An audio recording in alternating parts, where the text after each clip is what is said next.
lembrando que a paciente ela inicia o seu ciclo, né, durante a menarca, a primeira menstruação. Ela vai ter aí um período de menacme, que é o período fértil, até chegar o momento em que ela fica um ano sem ciclos menstruais, é o que nós vamos chamar de menopausa. E essa paciente vai ter sintomas de climatério próximo aqui no período, né, próximo da menopausa. Os ciclos menstruais eles vão ocorrendo de uma forma regular ou irregular durante o menacme. Lembrando que esse ciclo ele é modulado de maneira central pela hipófise, pelo hipotálamo e também de maneira periférica pelos ovários, tá bom?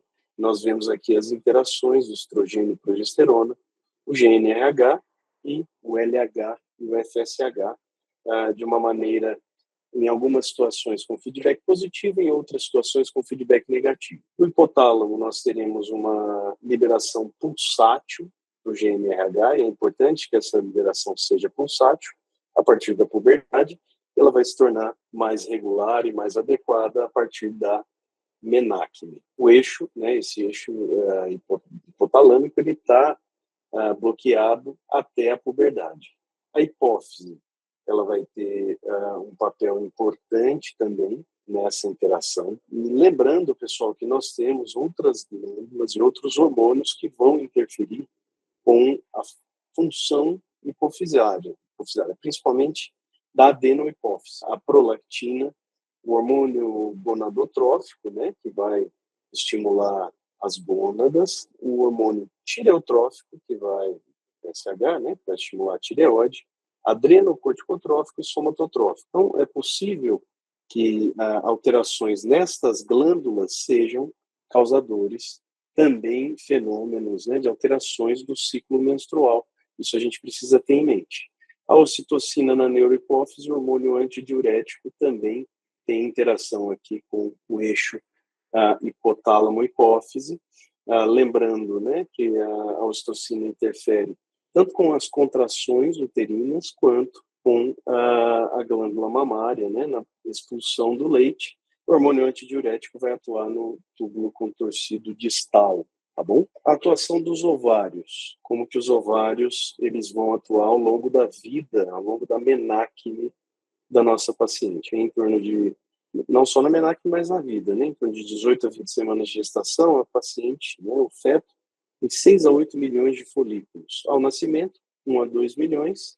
Na puberdade, 400 mil folículos e com 50 anos de idade, em torno de 2.500 a 4.000 folículos. Lembrando que os ovários eles são responsáveis pela esteroidogênese e pela foliculogênese, levando à divisão celular, né, progressão do nosso folículo. Pensando aqui as fases do ciclo menstrual, tanto do ponto de vista do ovário quanto do ponto de vista do endométrio. Na primeira fase, nós temos uma fase folicular, de liberação e seleção do folículo, e uma fase proliferativa quando se pensa em endométrio, quando se trata de endométrio. Na segunda fase, no ovário, uma fase lútea e no endométrio, uma fase secretora. Elas estão ocorrendo ao mesmo tempo, né? Mas a gente separa de forma didática para entender um pouco melhor como ocorre, né, a interação dos hormônios, dos picos hormonais com a histologia endometrial e a histologia ovariana. Então, no início do ciclo, né, no período de menstruação, aqui do primeiro ao quinto dia do ciclo, mais ou menos, nós estamos na fase folicular, o folículo está se desenvolvendo, muito por a ação do FSH, um pequeno pico aqui do FSH, o hormônio folículo estimulante. Ocorre também a maturação do folículo. A ovulação ela vai ocorrer em decorrência de um pico de estradiol, que vai fazer um feedback positivo, e um pico de LH, hormônio luteinizante. E aí eu vou passar para a fase lútea, em que eu tenho uma proliferação do endométrio e tenho a maturação do corpo lúteo, a elevação da progesterona, preparando o endométrio e preparando o meu corpo lúteo para uma eventual gestação. Né? Quando isso não ocorre, eu volto aqui para a fase folicular, vou ter a menstruação e reinicio a fase folicular. Só para a gente entender como ocorre a fase folicular dentro do ovário, né? Eu tenho alguns folículos primordiais que vão aqui se formar no estroma, em folículos primários. Eu tenho o folículo antral selecionado, né, em evolução daqueles outros folículos. Esse folículo antral vai evoluir para uma fase pré-ovulatória.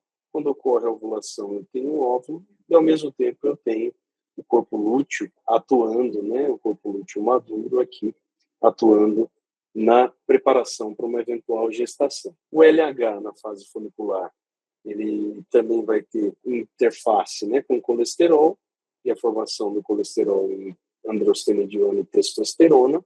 O FSH, nas células da granulosa, vão transformar a androstenediona e testosterona por meio da aromatase em estradiol e estrônico. Na fase proliferativa do meu endométrio, lembrando que o estrogênio ele cicatriza aquele endométrio descamado, né, na menstruação, ele vai aumentar o número de mitoses, proliferando glândula e estroma, aumentando a espessura do endométrio. Na fase secretora, eu vou ter a progesterona inibindo aqui os receptores de estrogênio, diferenciando glândulas, né, e secreção de glicogênio e glicoproteínas e redução da resistência das arteriolas espiraladas, como eu comentei, sempre preparando para uma eventual gestação. Agora vamos falar então do ciclo menstrual propriamente dito. Qual que é a frequência normal aqui? Ela pode variar muito, né, de 24 até 35, algumas referências de 25 a 35, outras de 24 a 38 dias, depende da referência. A regularidade, né, eu vou ter uma variação de menor ou igual a 7 a 9 dias, né, em mulheres menores de 25 anos e na perimenopausa, podem apresentar aqui variações de até 20 dias.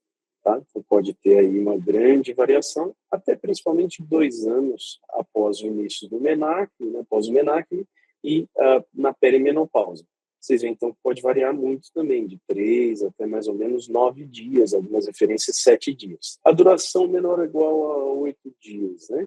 A duração da menstruação é o número de dias que a mulher fica menstruada, qual é a definição de menstruação, né? Seria o número de dias que a mulher fica menstruada. E o volume, em geral, menor ou igual a 80 ml, também é muito subjetivo, né? A gente costuma verificar se tem prejuízo à qualidade de vida da paciente ou não. Tendo prejuízo, né, a gente vai considerar um fluxo aumentado, mas é bastante subjetivo. Tem pacientes que às vezes têm um fluxo que é realmente aumentado que não consideram aumentado, tem pacientes que têm um fluxo pequeno e que acabam considerando esse fluxo aumentado.